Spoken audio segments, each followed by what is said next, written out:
एक छोटे से शहर के किनारे एक इंसान जैसा दिखने वाला चूहा रहता था। उसका नाम था मिंकू। वो बहुत गरीब था, लेकिन उसका दिल बहुत अमीर था। हर सुबह वो अपना छोटा सा चाय का ठेला लगाता, सड़क किनारे खड़ा होकर दिन भर मेहनत करता, भाप उड़ती चाय बनाता और मुस्कुराकर ग्राहकों को देता। कमाई बहुत कम होती थी, कभी कभी तो 2 वक्त की रोटी भी मुश्किल से मिलती। लेकिन एक चीज कभी कम नहीं हुई, उसकी भक्ति।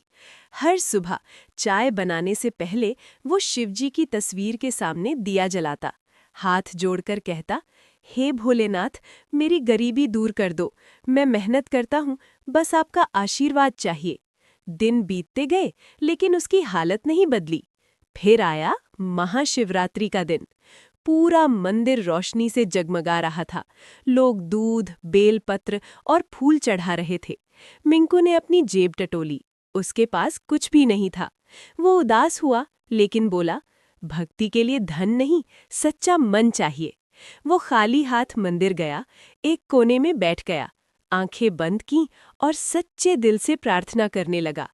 उसकी आंखों से आंसू बहने लगे। हे शिवजी, मेरे पास देने को कुछ नहीं, बस मेरा विश्वास है। वो प्रणाम करके घर लौट आया। घर पहुंचा तो देखा, अंदर एक साधु बैठे हैं। साधु ने मुस्कुराकर कहा, बेटा, बहुत भूख लगी है, कुछ खाने को मिलेगा? मिंकू घबरा गया। बाबा, मेरे पास तो कुछ भी नहीं, बस 2 दाने चावल के हैं। साधु बोले, उन्हीं को पका दो, थोड़ा पानी डालकर चढ़ा दो। मिंकू ने सोचा, 2 दानों से क्या बनेगा, लेकिन उसने साधु की बात मान ली। उसने चूल्हा जलाया, बर्तन रखा, 2 दाने चावल डाले और पानी भर दिया। वो चिंतित होकर बर्तन को देखता रहा। अचानक मीठी खुशबू आने लगी। उसने झांक कर देखा और हैरान रह गया। 2 दानों की जगह बर्तन में स्वादिष्ट खीर बन चुकी थी। मिंकू की आंखों में खुशी के आंसू आ गए।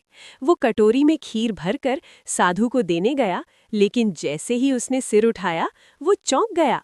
सामने साधु नहीं, स्वयं भगवान शिव खड़े थे। जटाओं में गंगा, माथे पर चांद और चेहरे पर करुणा भरी मुस्कान। भगवान शिव बोले, मिंकू, तुम्हारी भक्ति सच्ची है। तुमने अपनी गरीबी में भी सब कुछ अर्पण कर दिया। सच्चे मन से की गई पूजा कभी व्यर्थ नहीं जाती। इतना कहकर भगवान शिव अदृश्य हो गए। अगले दिन से मिंकू की चाय मशहूर हो गई। लोग दूर दूर से आने लगे। धीरे धीरे उसकी गरीबी दूर हो गई, लेकिन उसकी विनम्रता और भक्ति कभी कम नहीं हुई। और इस तरह सच्चे विश्वास ने एक गरीब चूहे की जिंदगी बदल दी।